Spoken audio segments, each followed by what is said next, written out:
2006년에 미국 역사 형성에 있어서 가장 위대한 영향을 끼친 사람이 누구인가라고 100명을 뽑았는데 단연 1등이 링컨이 뽑혔다고 그럽니다.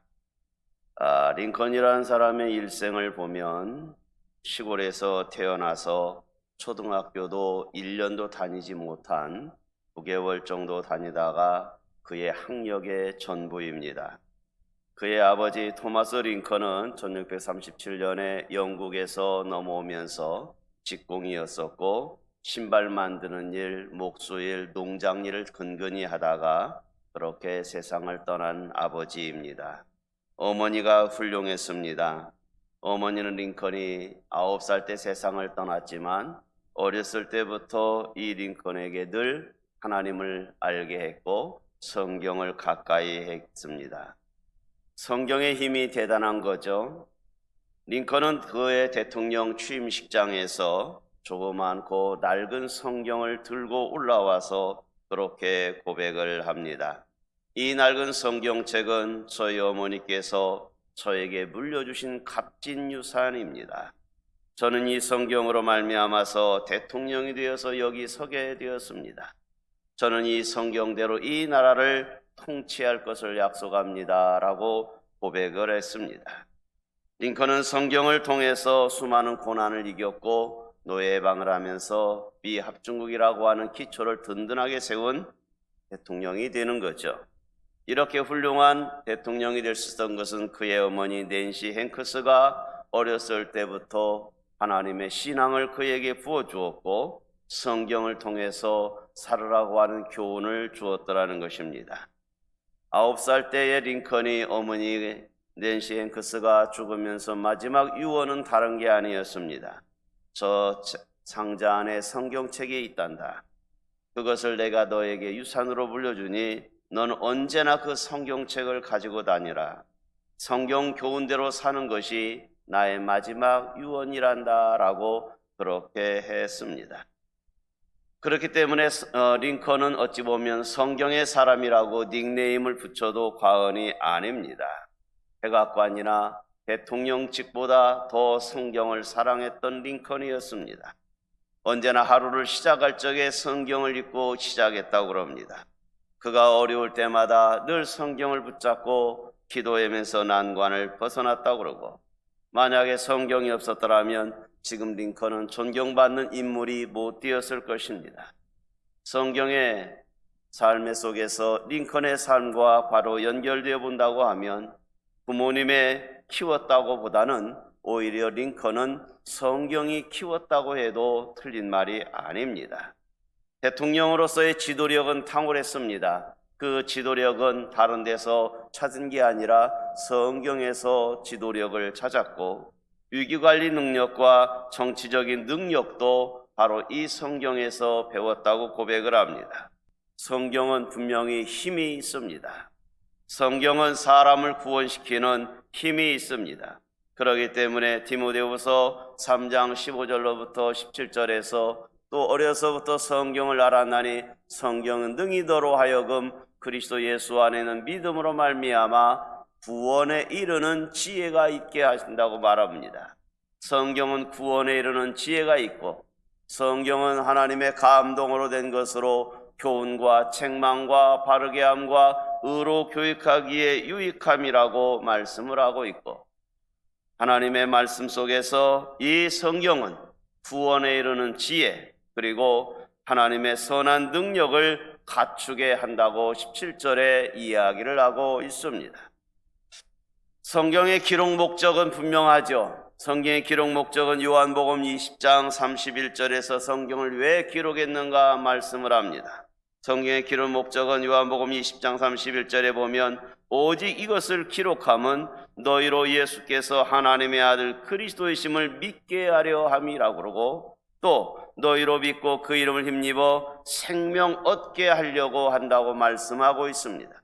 성경이 왜 기록되었느냐? 하나님의 아들 예수 그리스도를 알게 하려고 그리고 그 예수를 믿고 그 이름을 힘입어서 생명, 다시 말하면 구원 얻게 하게 하려고 이 성경이 바로 우리에게 기록되어졌다라고 말씀을 하고 있습니다. 성경을 인간을 변화시키는 탁월한 능력이 있습니다. 우리가 한 대로 타락하고 방탕했던 어거스틴이 성경을 읽으니까 새 사람이 되었고, 또 깡패 대장이었던 김익두가 성경을 알게 되니까 목회자가 되지 않았습니까? 성경을 읽으면 나라의 어두움이, 또 가정의 어두움이 물러가게 되어 있습니다. 성경은 해적나라 저 영국을 신사의 나라로 바꾼 것은 다른 게 아닙니다. 바로 이 성경 때문이었습니다. 성경은 말씀합니다. 계시록 1장 3절에서 성경은 왜 필요하냐? 이 예언의 말씀을 읽는 자와 듣는 자와 그 가운데 기록한 것을 지키는 자들에게는 복이 있기 때문에 이 성경을 읽으라는 것입니다. 이 성경은 바로 우리가 읽고 듣고 또 기록한 것을 지키게 되면 복을 받게 되어 있더라는 것입니다. 그러나 우리가 신앙생활하다 보면 왜 어려움이 없겠습니까? 하루 이틀도 아니고 살아가다 보면 신앙생활이 내 뜻대로 내 목적대로 되는 경우가 그리 많지 않은 것 같습니다. 이유는 여러 가지가 있습니다. 왜 마음대로 안 되고 왜 믿음대로 신앙생활이 잘 안 될까? 결국 신앙생활 방해하는 것이 있습니다. 이 신앙생활을 방해하는 세력들이 있더라는 것입니다. 우리가 얼마나 믿음으로 살려고 몸부림칩니까? 성경대로 살아보려고 몸부림치지만 때때로 우리를 그렇게 넘어지게 하고 쉽게 지치게 하고 신앙과 멀어지게 하는 세력들이 있습니다. 그 세력을 우리는 이야기합니다. 마귀의 세력이고 사단의 세력이라고 이야기하는 거죠. 마귀 사단은 오늘 우리들만 그렇게 좌절시키고 낙심하게 만드는 게 아니라 하나님의 아들 예수 그리스도까지도 시험을 당하게 한 것이 이 마귀 사단의 역사였습니다. 사단의 육체를 가진 오늘 이 저 많은 사단의 세력들은 육체를 가진 우리 인간들을 계속해서 괴롭히는 거죠. 그러면서 우리를 타락시켜서 어떻게든지 지옥으로 끌고 가려고 한다라는 존재가 이 사단의 마귀의 세력들입니다. 하나님께서 인간이 되셔서 우리에게 오신 분이 바로 예수 그리스도이시죠.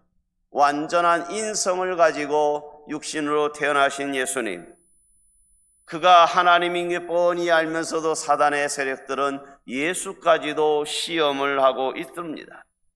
예수님이 완전한 인간의 몸을 갖고 왔기 때문에 예수님에게 달라붙어서 어떻게든지 예수님의 세력을 무너뜨리려고 마귀의 세력은 혈안이 되어 있었던 거죠.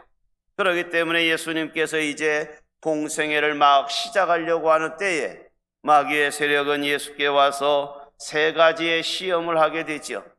돌로 떡을 만들어라, 성전을 띄어내려라, 또 모든 천하만 걸 보여주면서 절하라라고 이야기를 하고 있습니다. 오늘 본문의 말씀은 예수님께서 당하셨던 세 가지 시험 중에서 세 번째 시험을 물리치면서 시작되는 것이 본문의 말씀의 시작입니다.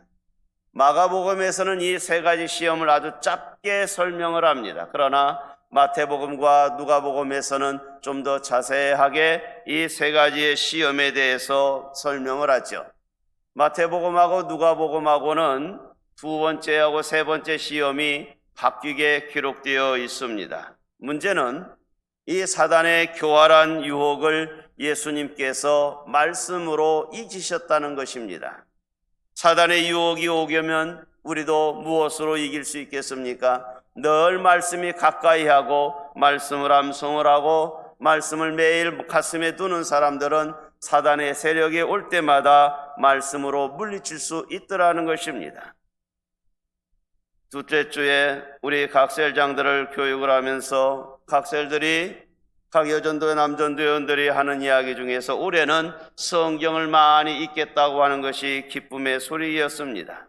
오늘 본문 13절 말씀을 보십시오. 사단의 세력은 끊임이 없습니다. 마귀가 모든 시험을 다 한 후에 얼마 동안 떠나니라 라고 이야기하고 있습니다. 예수님께서 말씀으로 이 사단을 유혹을 물리쳤는데 이 사단의 세력이 완전히 짓밟혀진 게 아니라 얼마 동안 떠나 있더라라고 이야기를 하고 있습니다.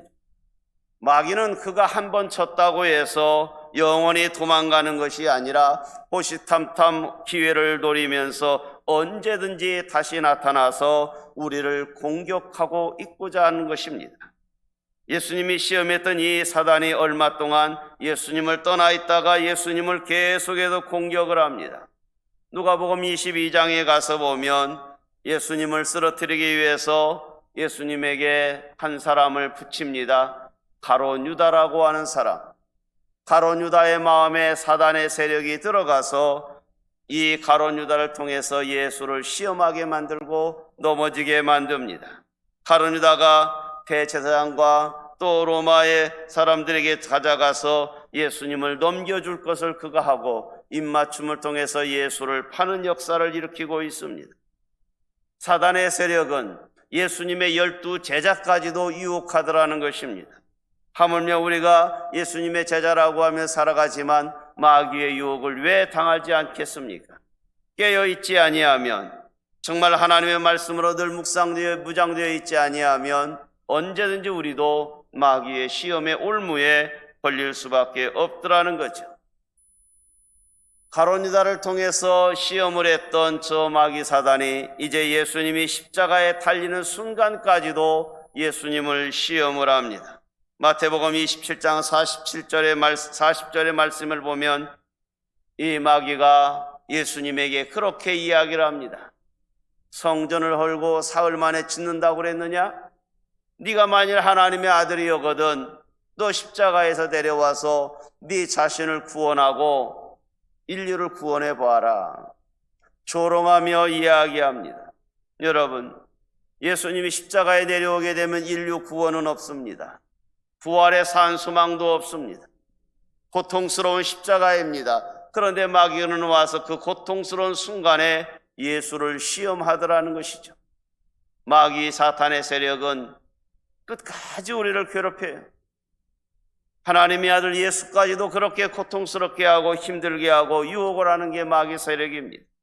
그러므로 우리는 어떻게 해야 됩니까? 깨어 있어야 되는 거죠. 말씀에 깨어 있지 아니하면 언제든지 넘어질 수밖에 없는 게 우리의 유혹 아닙니까? 2022년 시작되었습니다. 올해 여러분들 말씀을 읽고 말씀을 묵상하고 말씀대로 지켜 행했다고 하는 다짐이 1월 달 안에 있기를 바랍니다. 베드로전서 5장 8절과 9절 상반절에 이야기합니다. 근신하라, 깨어라. 너의 대적 마귀가 우는 사자같이 도로 찾아다니며 삼킬 자를 찾고 있다라고 말하고 있지 않습니까? 우리에게 요구를 합니다. 너희는 믿음을 굳게 하고 마귀 세력을 대적하라. 오늘 우리에게 2022년에 우리가 깨어있기를 원합니다. 무엇보다도 말씀에 깨어있기를 원합니다. 그리고 믿음을 굳게 하시기를 바랍니다. 어떤 사단의 공격이든지 우리가 이기려고 하면 에베소 6장 11절에서는 마귀의 관계를 능히 대적하기 위하여 전신갑주를 입으라고 이야기를 하고 있습니다. 하나님의 전신갑주가 말씀의 무장이요 또 믿음에 굳게 쓰는 거 아니겠습니까? 말씀에 무장되어 있고 이 믿음에 굳게 서서 전신갑주를 입음으로 마귀 사단의 세력을 능히 이기는 올 한 해 승리가 여러분의 있기를 축복합니다. 예수님이 왜 이런 시험을 받으셨을까요? 하나님이라면서 왜 마귀 시험을 당하십니까? 우리는 질문할 수 있죠. 아닙니다. 예수님은 완전한 인간의 몸을 입고 온 인자이십니다. 그렇기 때문에 우리와 똑같이 시험을 받으시는 거죠. 우리에게 있어서 마귀의 시험이 있다고 하는 것을 예수님께서 친히 우리에게 본을 보여준 거 아니겠습니까? 다만 그분에게는 죄가 없으신 분입니다. 우리의 인류의 대제사장이신 예수님도 마귀의 시험을 받으셨거늘 오늘 우리도 언제든지 마귀의 시험을 받을 수 있더라는 것입니다. 오늘 말씀을 보니까 예수님께서 이러한 사단의 시험을 언제나 성령의 능력을 힘입어서 사셨기 때문에 사단의 권세를 이기고 승리하셨습니다. 오늘 보면 14절 말씀에 보면 예수님께서 성령의 능력으로 갈릴리에 들어가시니 보는 거 보면 예수님께서 이렇게 마귀의 시험을 이길 수 있었던 비결은 성령의 능력을 늘 힘입었더라는 것입니다. 본인 자신이 하나님이지만 성령의 보혜사 성령을 도움을 받았다는 걸 보면 오늘 우리도 하나님의 자녀이지만 보혜사 성령을 늘 가까이 해야 되더라는 것입니다. 하나님의 본체이시지만 성령의 도움을 받아서 마귀의 시험을 능히 이겼던 것처럼 오늘 우리도 예수님의 제자이면서 보혜사 성령의 능력을 늘 여러분 간직하시기를 바랍니다. 그래야만이 마귀 사탄을 이길 수 있더라는 것입니다. 날마다 숨쉬는 순간순간마다 성령의 도움 없이는 마귀 세력을 이길 수 없더라는 것입니다.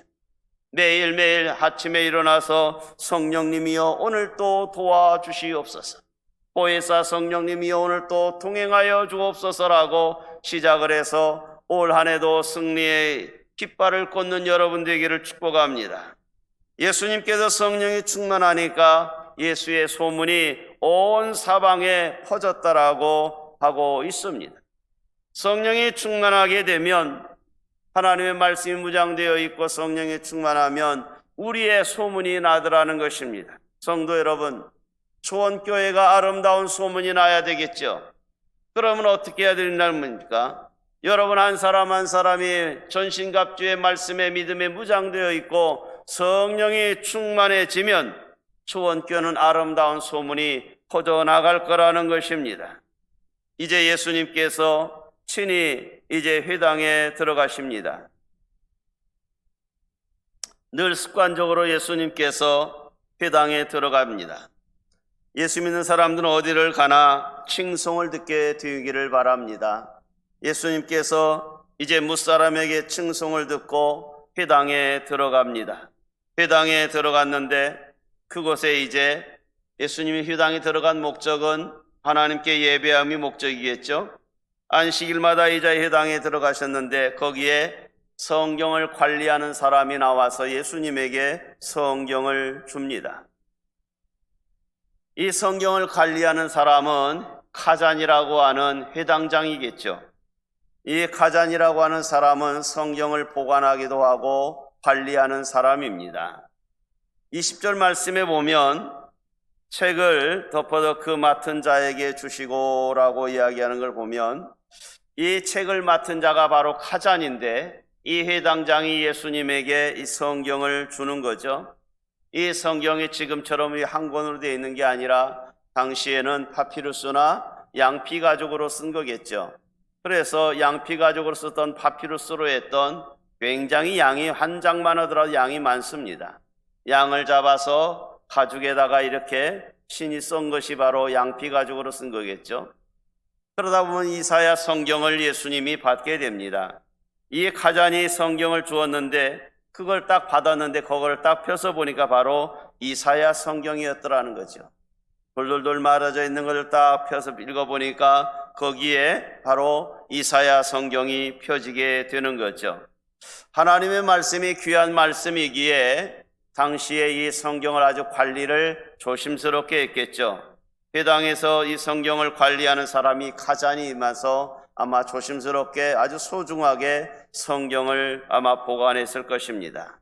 예수님께서 이제 어느 때처럼 똑같이 회당에 들어가서 이제 예배하려고 앉았을 적에 이 카잔이라는 사람이 예수님에게 이 두루마기 성경을 갖다 주면서 읽으시라고 이야기했겠죠. 예수님께서 성경을 받아서 이제 다 펴서 읽습니다. 그 읽은 내용이 이사야서 바로 61장 1절과 2절 말씀입니다. 주 여호와의 영이 내게 내리셨으니 이는 여호와께 내게 기름을 부으사 가난한 자들에게 아름다운 소식을 전하게 하려 하심이라. 나를 보내사 마음이 상한 자를 고치고 포로된 자에게 자유를, 갇힌 자에게 높임을 선포하며 여호와의 은혜와 우리 하나님의 보복의 날을 선포하며 모든 슬픈 자를 위로한다고 이사야서 61장 1절과 2절을 예수님이 성경을 쭉 읽었습니다. 이 성경 두 구절을 읽고 나니까 사람들이 예수님을 집중해서 보겠죠. 왜? 성경을 읽었으니 이제 설명에 대해서 그 성경 내용에 대해서 당신은 뭐라고 할 것이냐, 이거에 대해 궁금하니까 이제 예수님을 쳐다보고 있습니다. 여러분, 예수님을 바라보는 시선을 가져야 은혜를 받는 거죠. 오늘 여러분들이 예배 시간에 저를 집중해서 들어야 보는 마음이 있어야 말씀의 은혜가 되지, 핸드폰을 본다든지 다른 것을 본다든지 앞에 꽃을 본다든지 집중하지 아니하면 말씀의 중심이 흐트러지잖아요. 베드로와 요한이 성전 미문에 앉은 안진뱅이를 향하여 일으킬 때에도 뭐라고 이야기했습니까? 우리를 보라. 베드로와 요한도 성전 미문에 앉은 안진뱅이에게 이야기합니다. 처음부터 일어나 걸어라 그렇게 말한 게 아니라 우리를 보라, 쳐다보란 이야기죠. 집중하라는 이야기죠. 그러면서 금과 은과 금은 내게 없거니와 내게 있는 거 너에게 주노니 나사렛 예수의 이름으로 일어나 걸어라 했더니 걷는 거 아닙니까? 먼저 할 일은 주님의 십자가를 바라보는 시선이 우리가 집중돼야 되는 거죠. 바라보는 데에서 역사가 일어나는 것입니다. 여러분들은 무엇을 보고 있습니까? 올 한 해 여러분들의 계획하는 꿈꾸는 것 중에서 무엇을 바라보기를 원합니까? 신앙인들은 십자가 바라보겠습니다. 말씀만 바라보겠습니다. 예배만 바라보겠습니다라고 하죠. 그러나 세상의 타락과 유혹과 쾌락의 유혹을 바라보게 되면 신앙은 점점점 멀어지고 신앙의 굳건함은 흔들리지 않겠습니까? 예수님의 상징인 십자가를 바라보면서 올 한 해도 출발했습니까? 이제 말씀을 바라보고 예배를 바라보고 믿음의 출발이 되기를 축복합니다. 이사야서 61장 이제 1절과 2절을 말씀을 읽고 나니까 이제 많은 사람들이 예수님을 집중해서 봅니다. 뭐라고 하시는가 보자. 그런데 예수님께서 오늘 21절 말씀에 이렇게 말씀합니다. 이에 예수께서 그들에게 말씀하시되 이 글이 오늘 너희 귀에 응하였느니라. 내가 이사야서 61장 1절과 2절을 읽었는데 이 글이 이사야서 61장 1절과 2절이 오늘 여러분들에게 귀에 응할 것이라 라고 이야기합니다. 두 가지의 의미가 있습니다. 하나는 이 글이 그리고 포로된 자에게 자유를 주고 눌린 자에게 노임을 주고 이런 자가 누구인지 아느냐? 그게 바로 나다.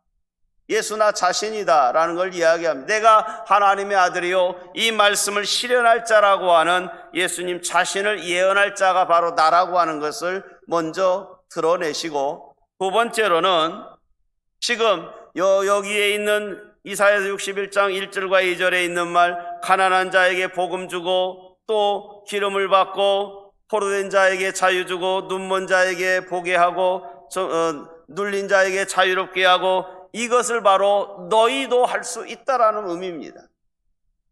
나 자신 예수도 이 일을 할 수 있고 오늘 이 말씀을 듣는 우리 초원교회 누구에게도 이렇게 할 수 있다라고 하는 이중적인 복음으로 지금 전달하고 있는 것입니다. 성도 여러분, 오늘 우리가 예수를 만났는데, 그 하나님을 만났는데, 그 하나님이 우리에게 이 말씀을 주셨는데, 이 말씀이 예수님만 실현해 가는 게 아니라 이 말씀을 보고 듣고 이것을 읽는 자 우리들도 이 말씀을 행할 수 있더라는 것입니다. 이것이 복음의 비밀입니다. 예수님께서 내가 이런 일을 할 수 있고 이 말씀을 듣는 오늘 초원교회 모든 성도들도 가난한 자들에게 복음을 전할 수 있고 포로된 자에게 자유를 줄 수 있고 눈먼 자에게 다시 보게 할 수 있고 눌린 자에게 자유롭게 할 것이고 주의 은혜가 바로 선포할 수 있는 누구나도 할 수 있다고 하는 이중적인 복음의 선포가 되고 있더라는 것입니다. 오늘 우리는 이야기합니다.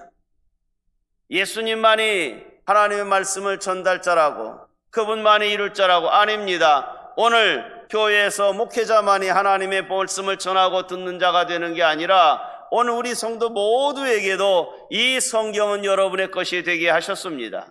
그러므로 이 성경은 오늘 여러분들에게 힘이 되는 거 아니겠습니까? 성도 여러분, 하나님의 말씀은 우리가 듣고 또 들어도 좋지 않습니까? 반복해서 읽고 읽어도 아주 신비하게 우리에게 계속해서 은혜로 다가오고 있지 않습니까? 신앙생활을 10년, 20년, 어떤 분들은요 60년, 70년 한 분 있습니다. 그런데 보십시오. 제가 성경을 가지고 66권 말고 다른 성경 가지고 와서 설교한 적이 없습니다.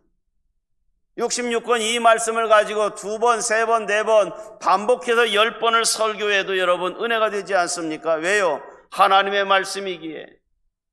재탕, 3탕 10번을 해도 계속해서 새로운 은혜가 흘러나오는 것이 바로 성경이라는 사실입니다. 우리는 영적으로 포로된 자들이죠. 그런데 노임을 주겠다고 이야기하는 말씀이 오늘 성경 아닙니까? 자유를 주시겠대요. 사단의 권세에 사로잡힌 모든 자들에게, 심령이 가난한 자들에게 풍성함을 줄 수 있는 게 바로 이 성경을 이야기를 합니다. 오직 하면 우리가 복음송 중에서 예수의 이름으로 승리를 얻어내라고 찬송을 하고 있지 않습니까? 예수의 이름으로 가지고 우리는 포로된 자에게 자유를 줄 수 있습니다. 그리고 억눌린 자에게 노임을 줄 수 있습니다. 영적으로 눈 멀었던 우리가 예수님을 볼 수 있는 게 바로 성경 아닙니까? 우리가 멸망의 영적인 상태에서 육적인 영적인 상태로 또는 영적으로 우리가 변화될 수 있는 것은 성경이라는 것입니다. 예수님을 구주로 고백할 수 있는 게 다른 게 아닙니다. 성경의 진리를 깨닫고 보니까, 하나님의 말씀의 은혜를 깨닫게 보니까, 아하, 이것이 바로 하나님의 은혜였구나, 이것이 바로 진리였구나. 여러분, 하나님께서는 우리를 하나님을 볼 수 있는 영안의 눈을 열어준 것이 성경을 통해서 조명하게 하셨습니다. 그러므로 하나님이 우리에게 주신 선물, 예수 그리스도가 최고의 선물이요, 보혜사 성령을 보내준 게 또 선물이요, 성경을 주신 것이 선물 중에 선물인 것입니다. 여러분, 멀리 보십시오. 저 천국 하나님 나라를 바라보면서 여러분들이 금방 깨달음이 없어도 반복해서 성경을 읽고 예배에 집중하시기를 바랍니다. 세계적인 희극 배우이자 영화 감독인 찰리 채플린이 이야기합니다. 인생은 가까이에서 보면 비극이지만 멀리서 보면 희극이다. 무슨 말이냐 하면, 지혜로운 사람은요, 지금 내가 성경 읽다가 창세기부터 출애굽해서 출애굽기 가고 레위기에 너무 엎어져요. 아이고 어려워서 무슨 말인지 못 알아듣겠어. 그러나 다시 또 읽어보십시오. 다시 창세기로 가든 마태복음 가든 쉬운 성경 잠언이나 시편을 읽든 계속해서 반복해 보십시오. 과정이 여러분 어떻게 넘어지건 쓰러지더라 간에 계속해서 여러분 반복하다 보면 알게 모르게 여러분들에게 은혜가 있을 것이고 행복이라는 단어가 가까이 오게 되어 있습니다. 저는 뭐라고 하지 않습니다. 창세기 읽다가 중단되어서 목사님 어려워서 마태복음 갔더니요, 시작 보니까 누가 낳고 이게 알지도 못하고 다시 또요, 다시 그럼 저 쉬운 성경으로 가장 짧은 데로 갑니다. 야고보서로 갔더니 행동을 하라고 그러는데 양심에 찔리다 보니까 제가요 예배소를 갔네요. 상관없습니다. 어디를 읽든지 앞으로 가든 뒤로 가든 여러분 성경 그냥 많이 읽으세요. 그러다 보면은 은혜로 가슴에 부딪히는 말씀이 오지 않겠습니까? 그러다 보면 좀 더 신앙의 연주가 되면은 좀 어려워도 창세기부터 계시록까지 꾸준히 읽어가지 않겠습니까? 시도하지 않는 게 문제지 시도하면 괜찮은 겁니다. 여러분, 실패는 할 수 있어요. 바람이 일어야 꽃잎이 날리서요, 그래야 씨를 뿌리는 거 아닙니까? 바람이 없으면 꽃씨를 뿌릴 수가 없어요. 꽃잎에서. 그런 것처럼 우리는 실패를 통해서 또다시 일어설 수 있습니다. 작년 한 해 우리가 성경을 여러분 일독도 못하고 성경에 실패했습니까? 다시 시도하십시오. 그러면 올 한 해 여러분들 다시 성공할 날이 있지 않겠습니까? 실패는 성공을 통해서 그것이 오히려 아름답게 보여줄 수 있는 겁니다. 실패는 아무것도 이루지 못한 것이 아니라 뭔가를 배우는 게 실패거든요. 실패하더라도 계속해서 반복하시길 바랍니다. 신앙에 넘어짐이 있었습니까? 다시 일어서십시오. 하루아침에 역사는 이루어지지 않는 겁니다. 계속해서 우리가 넘어지더라도 또다시 일어서서 또 성경을 반복해서 가다 보면 하나님께서는 말씀을 하는 거죠. 로마서 8장 28절에 이야기합니다. 우리가 알거니와 하나님을 사랑하는 자 곧 그의 뜻대로 부르심을 입은 자들에게는 합력하여 선을 이루더라고 이야기하고 있습니다. 여러분, 하나님 뜻대로 부르심을 입은 우리 초원교회 성도들 아닙니까? 그렇기 때문에 어려워도 힘들어도 계속해서 반복해 갑시다. 그리고 예배에 더 집중하고 주님의 십자가를 좀 바라보면서 성령 충만한 가운데 주의 은혜 가운데 올 한 해도 전진해 가봅시다. 그렇게 되면 하나님께서 합력하여 선을 이룰 날이 있지 않겠습니까? 성도 여러분, 예수님도 시험 당했는데 우리가 왜 시험 안 당하겠습니까? 넘어짐도 있을 수 있습니다. 또 아픔도 겪을 수 있습니다. 그러나 우리는 압니다. 말씀으로 이길 수 있다라고, 믿음의 방패로 세워 이길 수 있다라고, 하나님의 성령의 힘으로 이길 수 있다라고 우리는 알고 있지 않습니까? 이미 우리는 답을 알고 올 한 해 출발해 가고 있습니다. 우리 초원교회 성도 여러분, 능력 있는 하나님의 말씀으로 무장하십시다. 성령의 보혜자 성령님과 동행하십시오. 하나님의 전심갑주의 믿음에 굳게 서기를 바랍니다. 그리고 이제 믿음으로 일어나 걸어가는 출발점이 되기를 원합니다. 걸어가다가 넘어짐이 있더라도 다시 한번 일어서십시오. 또다시 일어서십시오. 그렇게 해서 믿음의 아름다운 소문을 내고 믿음의 승리자가 다 되어지기를 주의 이름으로 축원합니다. 기도하겠습니다. 하나님 아버지, 성경의 능력이 힘이 있음을 또 말씀을 통해서 알게 되고 성경이 왜 기록되었는가를 오늘 또 알게 됩니다. 우리를 구원시키기 위함이요 영원한 생명을 주기 위함이라고 알게 되었으니 이 성경으로 하나님이여 전신갑주를 입고 믿음의 방패를 갖기로 살아가기를 원합니다. 보혜사 성령님이여 도와주시옵소서. 올 한 해도 마귀 사단의 세력이 우리를 힘들게 해도 넘어지거나 좌절할 때마다 다시금 일어날 수 있는 용기도 주시옵소서. 그리함으로 올 한 해 지나고 나서 주님의 십자가를 바라보고 전진했더니 승리했다라고 오늘 또 신앙 고백자들이 다 되게 하여 주시옵소서. 그리고 실천력 있는 모든 조언의 성도들 되기를 원하옵고 예수님의 이름으로 기도합니다. 아멘.